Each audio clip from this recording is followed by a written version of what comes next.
Hey everybody, this is Colin Sharp back, and if you can tell from the audio quality, we're not in the studio today. We're out on a travel TABTA, reporting from blustery Bushwick, just outside of New York City, in the heart of Brooklyn, and going to be giving you guys a little update on what's going on. We got all sorts of things coming down the line. And also, the reason I do all this, thank you guys for listening, for showing up, for showing out, and let's get on into another episode of TABTA.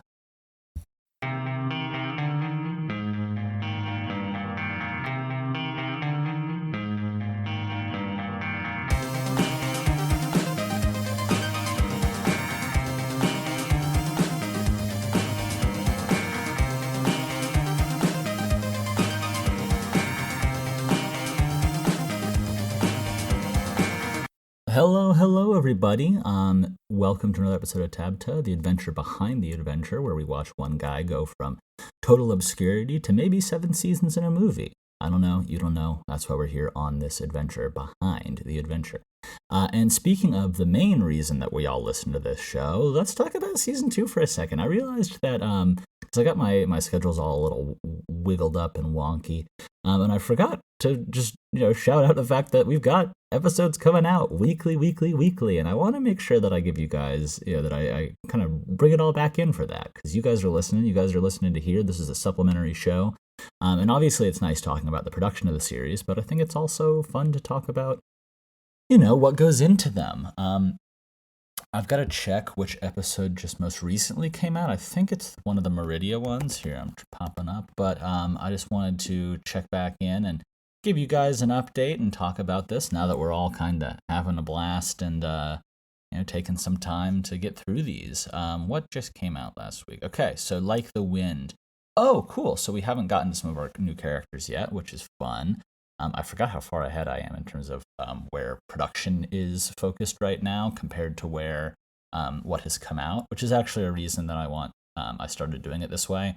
But yeah, so we've had Phantom's Threads Part 1 and 2, Like the Wind. We finally got to meet our boy Cyrus again, and saw him racing off on the back of a great wolf into all sorts of things. If you haven't listened to that episode, go listen to it right now.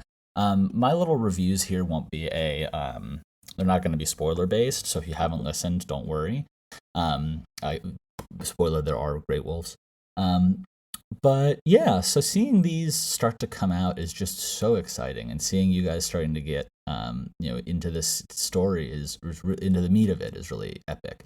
A lot of the times I like to, if you've read or listened to either of the seasons before, I kind of like to start things, really focusing on the human aspect of the story. We get a lot of kind of character build up, and we kind of set up these journeys and these circumstances that will kind of play off at the end of the season. And this season is no different. We've got lots of little things coming in the side. Like, it's not like everything is just waiting for 6 weeks. Obviously, I try to make each chapter fun and kind of its own little journey, but it definitely over time, it's like it's going to build and build and build, and everything that we've been building for these first 2 seasons comes to a head at the end of this one. And this is really the season that kicks off, it kicks the adventure into another gear. We've been, kind of, things happen slowly in the world of the Seventh Valkyrie, or not slowly, but they causes and effects, and nothing happens. Things move just like in the real world. They move slowly. Or they move, it takes big forces a long time to move. And so that's kind of what I like capturing. Probably not going so slow as like a Game of Thrones, because we do have a little bit more active magic throughout the series. But yeah, I just, it's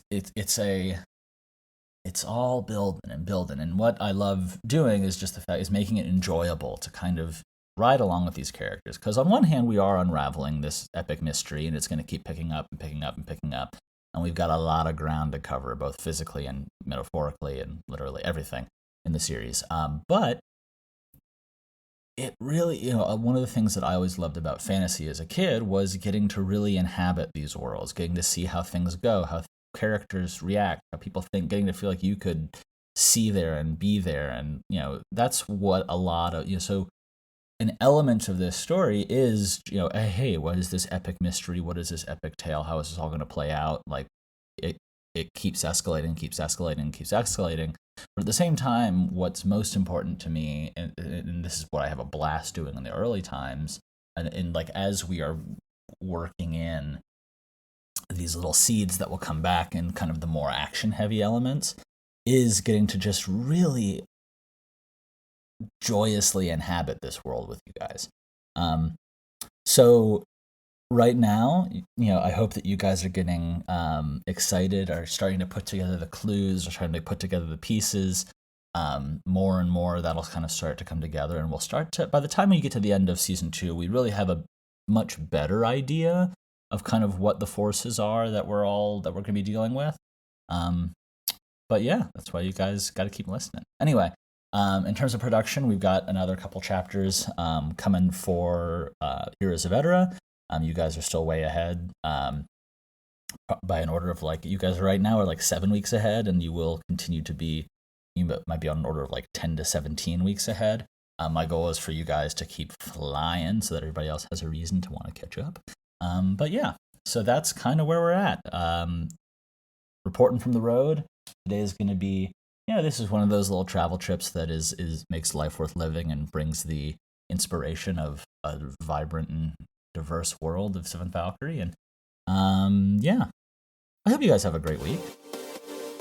Cheers to all of you. Have a good one.